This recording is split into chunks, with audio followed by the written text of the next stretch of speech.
बिस्मिल्लाहिर्रहमानिर्रहीम। अस्सलाम वालेकुम नाज़रीन। आज आप इस कहानी की 7वीं किस्त मुलाहिज़ा करेंगे। लगातार दौड़ने की वजह से मेरी सांस फूलने लगी थी। फेफड़ों में बर्दाश्त की गुंजाइश नहीं थी, लेकिन मैं रुक नहीं सकता था क्योंकि मुझे मालूम था कि रुकने का मतलब मौत है। वो जो 2 आदमी मेरा पीछा कर रहे थे यकीनन पेशावर कातिल होंगे। मेरे दाएं बाएं वीराना था और पीछे मौत। सामने तकरीबन 1 मील के फासले पर रिहायशी इलाका था। अगर मैं वहां तक पहुंच जाता तो जान बचने की उम्मीद थी, लेकिन ये 1 मील का फासला 1000 मील से ज्यादा लग रहा था। दफतन मेरा पैर झाड़ियों में उलझा, कदम लड़खड़ाए और मैं एक खड्डी की ढलान पर लड़खड़ाता चला गया और फिर कद आदम झाड़ियों में उलझकर रुक गया। पत्थरों पर लड़खड़ाने से जिस्म में चोटें आई थीं, लेकिन ये मामूली सी तकलीफ अजियतनाक मौत से बेहतर थी। मैंने संभलने की कोशिश करते हुए इधर उधर देखा। वो खड़ जो तकरीबन 10 फुट गहरा था, उसकी एक तरफ बारिश के पानी से जमीन पर कटाव सा बन गया था जो दूर तक चला जा रहा था। चारों तरफ ऊंची कांटेदार झाड़ियां थीं। ऊपर आसमान पर बहुत दूर सितारे चमकते नजर आ रहे थे। दफतन वीराने में दौड़ते हुए कदमों की आवाज सुनकर मुझे सीने में दिल डूबता हुआ महसूस हुआ। जिन मौत के सौदागरों से बचकर भागने की कोशिश कर रहा था वो मेरे सर पर आन पहुंचे थे। मैंने बेबसी से इतराफ में देखा। अगर मैं खड़ से निकलकर किसी भी तरफ भागने की कोशिश करता तो चंद गज से ज्यादा फासला तय नहीं कर सकता और जिस्म गोलियों से छलनी हो जाता। उस तारीख खड़ में मेरे लिए उम्मीद की हल्की सी किरण मौजूद थी, इसलिए मैं कांटों की परवाह किए बगैर झाड़ियों के मजीद अंदर घुसता चला गया। दौड़ते कदमों की आवाजें रुक गई थीं। मैंने झांक कर ऊपर देखा। सितारों की हल्की रोशनी में खड़ के किनारे खड़े 2 ह्योले नजर आए। इन दोनों के हाथ में पिस्तौल नजर आए। उन्होंने आपस में सरगोशी भी की थी, लेकिन वाज़ेह न होने की वजह से मैं सुन नहीं पाया था। फिर ऐसा लगा जैसे वो पागल हो गए हों। उन्होंने झाड़ियों पर गोलियां बरसाना शुरू कर दी थी। बेनिशाना गोलियां हर इंच पर बरस रही थी कि एक गोली ने मुझे ढूंढ लिया। मुझे ऐसा लगा जैसे आग का जलता हुआ अंगारा मेरे दाहिने पैर में उतरता चला गया है।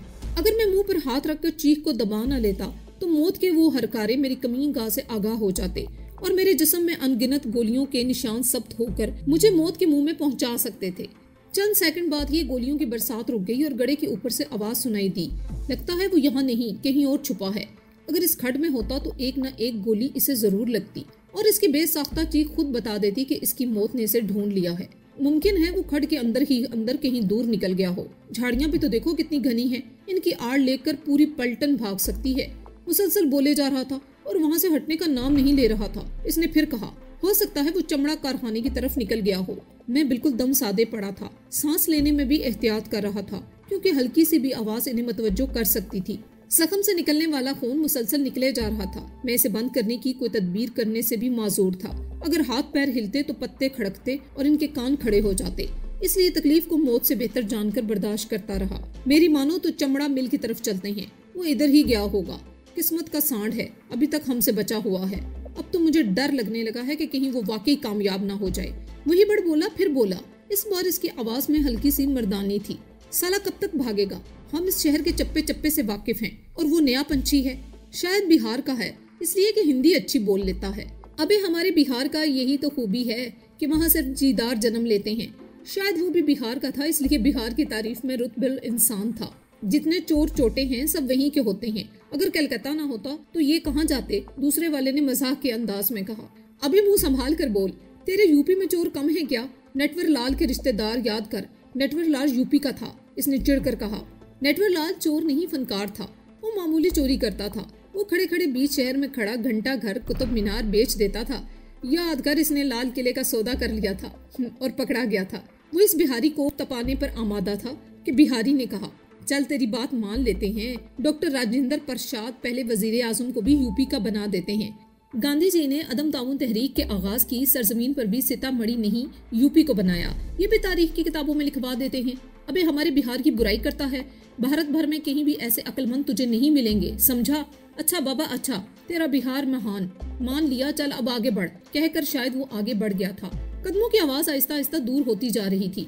कुछ देर के बाद मैं भी इस कमीन गाह से निकला और खुली फिजा में आ गया। थोड़ी देर तक मैंने सुन ली कि कहीं वो यहीं कहीं तो छुपे हुए नहीं हैं। जब कुछ इत्मीनान हो गया तो पैर की तरफ नजर डाली। खून मुसलसल बह रहा था। मैं वहीं एक पत्थर पर बैठ गया और बेबसी से चारों तरफ नजर डाली कि शायद कहीं से मदद मिल जाएगी, मगर दूर दूर तक कोई नजर नहीं आया। अगर अभी जाता तो मैं इसकी तरफ जा नहीं सकता था। सिर्फ इंसानी नफ्सियात थी जिसकी वजह से मैंने इधर उधर देखा था। फिर पौंचा उठाकर जख्म पर नजर डाली। मजीद इत्मीनान के लिए हड्डी पर उंगली टेढ़ी करके मारी और मुतमईन हो गया। हड्डी महफूज थी। गोली गोश्त फाड़ कर निकल गई थी। पूरी पिंडली पर चीरा लग गया था। जख्म से खून रस रहा था। इसे बंद करने का तरीका सोचने लगा। मैं जानता था कि जिस तेजी से खून रस रहा है, इसका सिर्फ यही हल है कि इसे रोका जाए, वरना जान पर बनाएगी। मैंने कमीज की आस्तीन को फाड़ा, फिर इसे तह दर तह बनाकर जख्म पर कसकर बांध दिया। अब खून का बहना बंद हो चुका था, मगर दर्द में कमी नहीं आई थी। कुछ देर सुस्ताने के बाद मैं उठकर खड़ा हो गया, इसलिए कि मुझे याद आ गया था कि मैं अभी भी खतरे में हूँ। सामने की तरफ देखा, कोई नजर नहीं आया। इसका मतलब ये नहीं था कि इन दोनों का खतरा टल गया है। वो अभी भी मेरी तलाश में होंगे, किसी भी वक्त मेरा निशाना ले सकते हैं। मैं मोहतात अंदाज में कदम उठाता हुआ आगे बढ़ने लगा। काफी आगे जाने के बाद मुझे एक इमारत नजर आई जो शायद मतरूक थी। अंधेरे में डूबी हुई थी। मैंने इधर बढ़ना शुरू कर दिया। तारीख इमारत का ख्योला अब वाज़िया तौर पर नजर आ रहा था।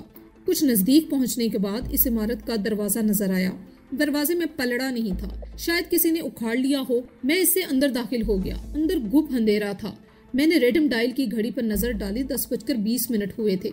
गोया मुझे इस शूटर से मौत के इन दो फरिश्तों से लुका चोरी खेलते हुए 3 घंटे 20 मिनट हो चुके थे। मैं अंदर की तरफ कुछ और आगे बढ़ा। गो के मुझे जरा भी अंदाजा नहीं था कि इस इमारत का अंदर से लेआउट क्या है। फिर भी मैं आगे बढ़ता चला जा रहा था। कुछ आगे जाने के बाद मुझे सीढ़ियां सी महसूस हुई और मैंने संभल संभल कर पैर रखना शुरू कर दिया। आहिस्ता आहिस्ता मैं ऊपर की तरफ बढ़ता चला गया। ऊपर पहुंचकर मैंने महसूस किया कि अब लंबी राहदारी है। मैं इस राहदारी में बढ़ने लगा। मैं दीवार को टटोलता आगे बढ़ रहा था कि एक दरवाजे से हाथ टकराया। मैं इस दरवाजे में दाखिल हो गया। कमरे में पहुंचकर मैंने दीवार से पीठ लगाई और खड़ा हो गया। फिर झुककर जख्म पर बंधी पट्टी पर हाथ फेरा। पट्टी गीली हो रही थी। हाथ में चहचहाहट सी आ गई थी। यकीनन ये खून की चहचहाहट सी थी। सख्ती से पट्टी बांधने के बाद भी खून नहीं रुका था, सिर्फ बहाव में फर्क आ गया था और अब रस रहा था, जिससे पट्टी तर हो गई थी। इस काम को अंजाम देकर मैं खिड़की की तरफ बढ़ गया। वो खिड़की बगैर पलड़े की थी। जिसे जरूरत होगी इसने मौका पाकर उखाड़ लिया होगा, या फिर मालिक मकान खुद खोल कर गए होंगे। मैं इस खिड़की के सामने खड़ा था। बाहर सितारों की मखमली रोशनी फैली हुई थी। गांव देहात में सितारों की रोशनी तेज होती है, मगर शहरों में ये रोशनी भी पुरानी सकाफत की तरह दम तोड़ देती है। बड़ी मध्यम नजर आती है। मैं ऐसी मध्यम रोशनी में काफी दूर जलती बुझती रोशनी को देख रहा था, जबकि जहन में मौत का खौफ था। किसी भी वक्त मौत के हरकारे पहुंच सकते थे। बिल्कुल ऐसी ही सूरत हाल का सामना एक बार और हुआ था। तब मैं ऑन ड्यूटी था। जसूर के सड़कों पर पागल बना घूमता रहता था। एक दिन हुक्म मिला कि बयानापुर कोर के बारे में मालूमात जमा करो। बिल्कुल ऐसी ही सूरत हाल का सामना एक बार और हुआ था। तब मैं ऑन ड्यूटी था। जसूर के सड़कों पर पागल बना घूमता रहता था। एक दिन हुक्म मिला कि बयानापुर कोर के बारे में मालूमात जमा करो। बयानापुर कोर शहर से बाहर एक छोटा सा गांव था। ये गांव जसूर से सरहद की तरफ जाने वाली सड़क के किनारे बसा हुआ था। ये सड़क जसूर से निकलकर पेट्रापोल तक जाती थी। पेट्रापोल हमारी सरहदी चौकी थी। यही इमिग्रेशन और कस्टम होता था। इसके बाद भारतीय सरहद थी। बिनापकूर से कुछ आगे भारतीय कस्बा बिन गांव था। गोया वो छोटी सी बस्ती बिनापकूर काफी अहमियत की हामिल थी। रजाकारों ने इतला दी थी कि इस गांव में मुक्ति बाहिनी का इजलास होने वाला है। इस इजलास में किस किस ने शिरकत की, क्या लाहे अमल तय हुआ, इसका पता लगाना था। मैं इसी का पता लगाने के लिए पैदल इस गांव की तरफ बढ़ रहा था। सड़क के दोनों इतराफ में इमली के बड़े बड़े दरख्त खड़े झूम रहे थे। फिर ढलान थी, जिसके बाद धान के खेत थे। खेत में चावलों के खोशे बहार दिखा रहे थे। बड़ा खुशनुमा मंजर था। ऐसा मंजर जो जहन को असीर कर ले, आंखों पर सहर तारी कर दे। मगर मेरे पास इस मंजर से लुत्फ लेने का, आंखों को तरावट बख्शने का वक्त नहीं था। इसलिए मैं हर जानिब से लाताल्लुक बना आगे ही आगे बढ़ता जा रहा था। अब इस गांव से 2-2.5 किलोमीटर दूर था कि मैं ठिठक गया। ठिठकने की वजह वो दोनों आदमी थे जो पेड़ों की आड़ से निकलकर किसी जिन की तरह नमूदार हुए थे। पता नहीं वो दोनों कब से वहाँ खड़े थे और मेरे नजदीक आने का इंतजार कर रहे थे। उनमें से एक ने स्टैंड गन पकड़ रखी थी, जबकि दूसरे के हाथ में रिवॉल्वर था। ये दोनों असले फौजियों के इस्तेमाल के लिए थे। ऐसे भारी रिवॉल्वर सिविलियन को नहीं दिए जाते, इसलिए मैंने समझ लिया था कि इनका ताल्लुक मुक्ति बाहिनी से है। फिर इनका रवैया भी उजट गमारों जैसा था। गोया इतला सही थी कि यहाँ सरहद पार से आने वाले शहर पसंद शेल्टर लेते हैं। मैं पागल के भेस में था और अब तक गूंगे की एक्टिंग कर रहा था। इसलिए जैसे ही एक शख्स ने आगे बढ़कर मेरी दाहिनी पसली पर स्टेन गन की दांत चुभोई और बोला, तू के रे भाटी को थाए, ए तो कौन है रे और घर कहाँ है तेरा। मैंने हलक से अजीब अजीब आवाजें निकाली। इनमें से एक बोला, ई तू बोबा अच्छे, ये तो गूंगा है।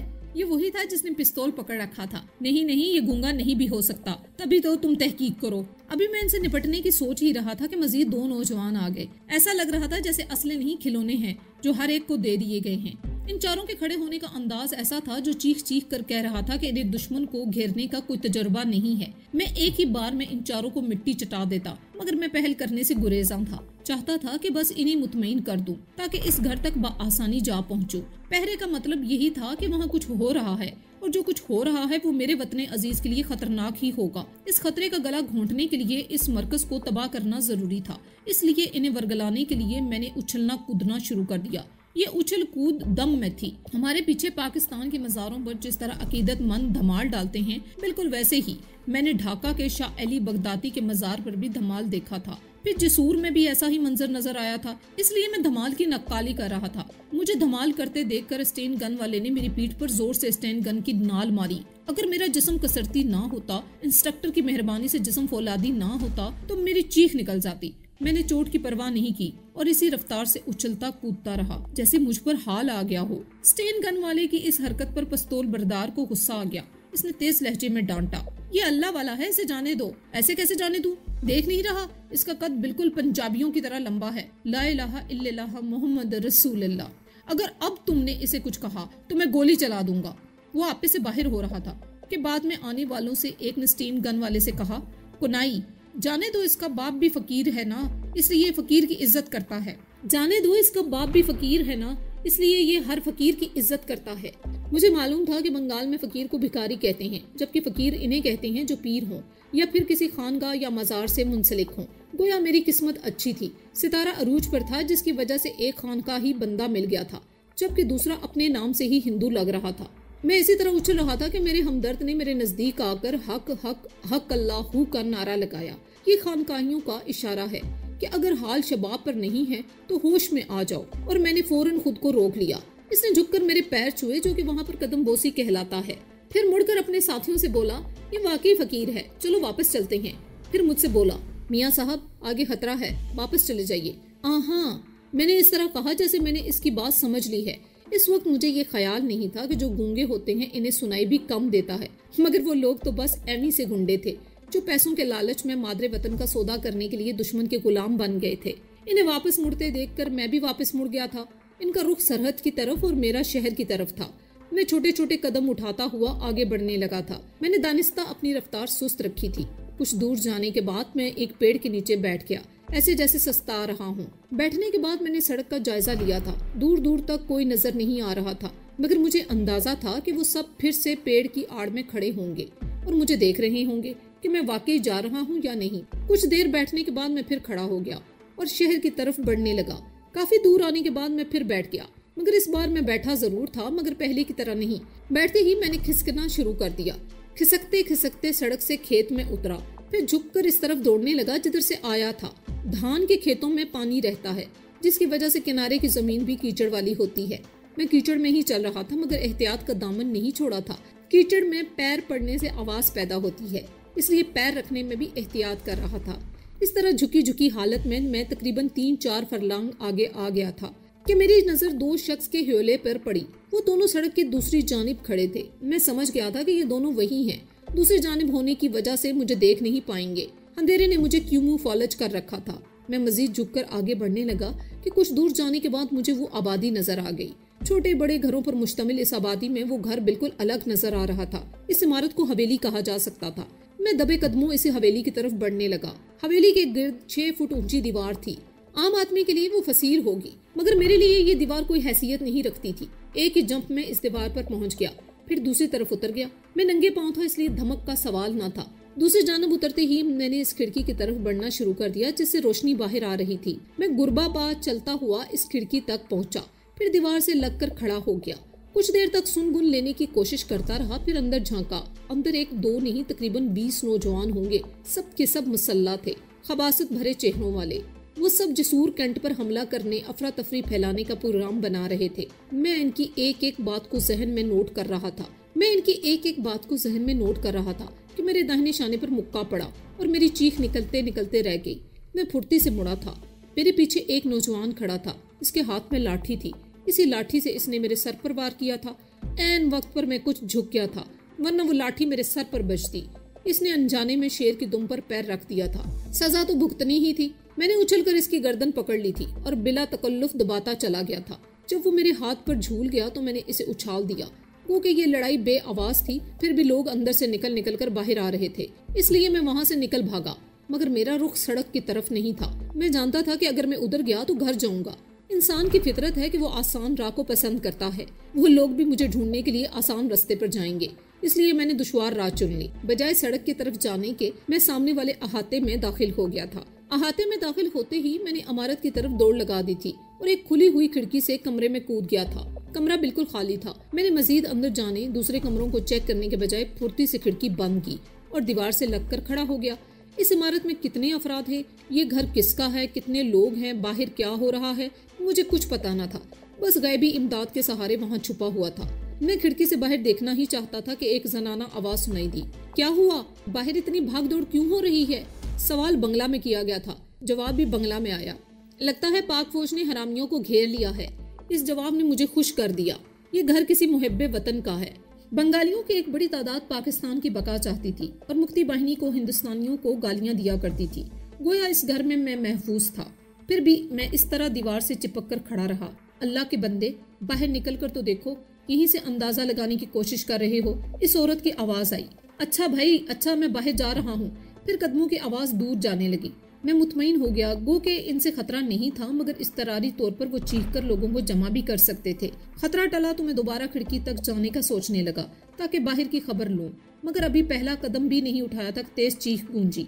ऐसा लगा जैसे किसी औरत के सीने में छुरी मारी हो। मैं उछल पड़ा था, इसलिए वो आवाज मेरे अकब से आई थी। हुआ ये था कि वो इसी कमरे में आ गई थी, मगर इस दरवाजे से नहीं जिसके पीछे मैं खड़ा था। वो इस दरवाजे से दाखिल हुई थी जिस तरफ मेरी पीठ थी। इसे चीखते देखकर मैंने घबरा कर हाथ जोड़ दिए। अल्लाह की बंदी, खामोश हो जाओ, मैं फौजी अफसर हूँ। मैं इसे खामोश कराने के लिए हाथ जोड़े खड़ा था कि मेरी पीठ पर घूंसा पड़ा। कमीने कुत्ते, झूठ बोलता है। मैं फिरकी की तरह घूमा। एक दरमियानी उम्र का आदमी खड़ा था। इसने मेरे गाल पर तमाचा रसीद करते हुए कहा, हमारी फौज हाथ जोड़ ही नहीं सकती। गुस्सा तो पहले ही चढ़ रहा था। औरत पर हाथ उठा नहीं सकता था, इसलिए मर्द के मुंह पर पंजा मारा। पंजा पड़ते ही इसके मुंह से खून निकलने लगा, मगर इसने जवाबी कार्रवाई नहीं की, बल्कि हथेली की पुछ से मुंह साफ करते हुए बोला, हाँ अब यकीन आया तुम हमारे फौजी हो। ऐसा करारा हाथ इन्हीं का होता है। फिर बीवी से बोला, मोमिना जाकर चाय बना, हमारे घर में मर्दे मुजाहिद आया है। इसने मेरा हाथ पकड़कर कमरे में बिछी चारपाई पर बिठा लिया था। आपने ये क्यों कहा था कि तुम मेरे फौजी नहीं हो? मैंने पूछा। अरे बाबा, सीधा सीधा जवाब है, हमारे फौजी सर कटा सकते हैं, हाथ नहीं जोड़ सकते। भाई सामने ये थी, इन जैसी औरतें तो हमारी सलामती के लिए दुआ करती हैं, फिर मैं कैसे इन पर हाथ उठा देता? इसने सूझ गए चेहरे पर हाथ फेरा और फिर बोला, मगर मेरा तो थोबड़ा ही बिगड़ गया है, माफी चाहता हूँ। दरअसल मैं पहले ही जान गया था कि ये घर मुहिब्बे वतन का है, इसलिए हाथ हल्का रखा था। जब रात है ऐसी मतवाली तो सुबह का आलम क्या होगा।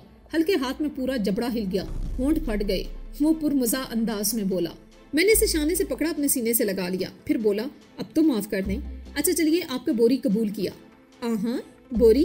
किस चीज की बोरी? मैंने ताजुब भरे अंदाज में कहा। अरे बाबा, माफी इंग्लिश में मांगी है। वो अच्छा, आप सॉरी कहना चाहते हैं? यस। इसने सर हिलाया। इतने में इसकी बीवी चाय ले आई। बीवी के हाथ से चाय का कप लेकर मेरी तरफ बढ़कर बोला, आप चाय पियो, मेरे जोरों से 2-4 बोटी फुल बात करो, मैं बाहर की खबर लेकर आता हूँ। इस जुमले ने भी मुझे हैरान कर दिया। मैंने हकलाते हुए कहा, आपकी बीवी से बोटी फुल बात करूं? यस, खूबसूरत बातें। तब मैंने समझा कि वो ब्यूटीफुल बातें कहना चाहता था। अभी वो बाहर निकलता कि गोलियां चलने और फिर बेगा फोन पर मुझे पुकारने की आवाज सुनाई दी। मेरी किस्मत अच्छी थी, मुझे जो वक्त दिया गया था वो खत्म हो गया था और कर्नल साहब कमांडर्स के साथ आ पहुंचे थे। उन्होंने सीधे सीधे इस इमारत पर हमला कर दिया था। दुश्मनों से जबरदस्त मुकाबला हुआ था। मज़कूरा घर तबाह हो चुका था। दुश्मन के एजेंटों का सफाया हो गया था। कर्नल साहब मुझे वहां से निकाल लाए थे, मगर यहाँ ऐसे किसी बंदे की आने की उम्मीद ना थी। अगर आते तो वही दोनों शूटर जो मुझे बचाने नहीं, निशाना बनाने के लिए आते। अभी मैं यही सोच रहा था कि बुरी तरह चौंक गया। दफतन कदमों की आवाज उभरी थी। ये आवाज नीचे से आई थी और मैंने कान लगा दिए थे। वो 2 आदमियों के कदमों की आवाज थी। तभी किसी ने कहा, वो यहाँ आया था, जख्मी भी है, ये देखो खून के धब्बे। वो यहाँ आया था, जख्मी भी है, ये देखो खून के धब्बे। इस आवाज ने दहला दिया, गोया मौत के दोनों फरिश्ते यहाँ तक पहुँच गए हैं। शायद वो पहले झाड़ियों की सीध में गए होंगे और अब लौट कर यहाँ तक आ गए हैं। अरे ये देखो, गर्द पर कदमों के निशान भी हैं, ऊपर की तरफ जा रहे हैं। इस आवाज को सुनते ही कलेजा मुंह को आ गया।